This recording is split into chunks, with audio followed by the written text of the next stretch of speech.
Morning dear students.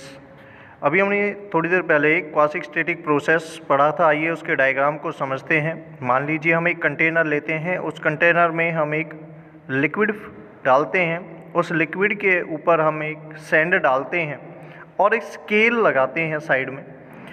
हमने जब sand डाली तो हमने देखा इसका प्रेशर वॉल्यूम V1 था और टेम्परेचर T1 था। धीरे धीरे यानी स्लोली हम इस पर सैंड डालते गए तो इसका प्रेशर P2 हो गया, वॉल्यूम V2 हो गया, टेम्परेचर T2 हो गया। लेकिन हमें जो दिखाई दिया तो हमें ऐसा लगा कि इसका प्रेशर, वॉल्यूम, टेम्परेचर चेंज नहीं हुआ, जितना पहले था उतना ही अब है। परंतु जब हम स्केल से इसको मेजर करते हैं तो हम देखते हैं हाँ, इसका टेम्परेचर, इसका प्रेशर, इसका वॉल्यूम चेंज हो गया। आइए ग्राफ की मदद से समझते हैं। हमने एक ग्राफ लिया है, एक एक्स एक्सिस ली है, एक वाई एक्सिस लिया है, एक प्रेशर लिया है और एक वॉल्यूम लिया हुआ है।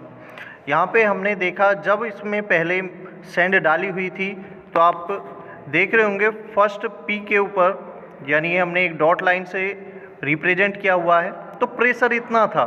जैसे जैसे हम इस पे सैंड को कम करते गए तो इसका प्रेशर कम होता चला गया। जैसे आपको एक डायग्राम दिख रहा है जिस पे स्टॉप लगा हुआ है। मान लीजिए जो ये पिस्टन के ऊपर है, हम इन्हें ईंट मान लेते हैं या कोई पत्थर, स्टोन मान लेते हैं। इन स्टोन को हम धीरे धीरे हटाते जाते हैं तो पिस्टन अपना प्रोसेस करता है, नीचे से वो इंक्रीज होना स्टार्ट कर देता है, यानी उसका प्रेशर बढ़ने लगता है क्योंकि ऊपर से वेट को कम किया जा रहा है।